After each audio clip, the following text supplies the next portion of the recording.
ఇప్పుడే నాకు ఫోన్ వచ్చింది, చింతపత్తిలో మన ప్రచార వెహికల్ పోతా ఉంది ఒకటి. మొగతను ఉండేవాడు ఎదురుగా రావాల, మాస్కులు వేసుకొని సినిమాలు వేసుకుంటారే, ఇది మూతికి గుడ్డ కట్టుకొని దానిపైన పెట్రోల్ పోసి అగ్గి పెట్టినారు. ఇప్పుడు విఠలం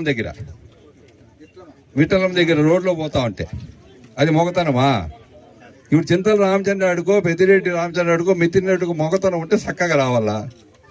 నా భార్య ఉందండి, వాయిలపాళ్ళు తిరుగుతోంది, ఇప్పుడు ఆడ కూర్చొని ఉంది. ఇప్పుడు చెప్పు, అంటే ఎంత దిగజారిపోయినారంటే యువని బెదిరించేది వీళ్ళు ఇట్లా పనులు.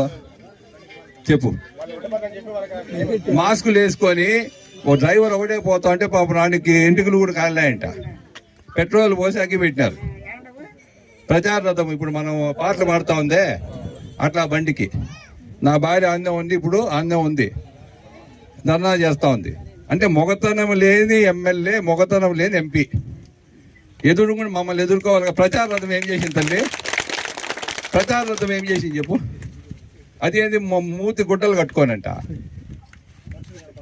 చెప్పు, మొగతనం ఉంటే మొగం కనపడేట్టుగా పెట్టాలి కదా. కాబట్టి ఇట్లా వాటికి ఏం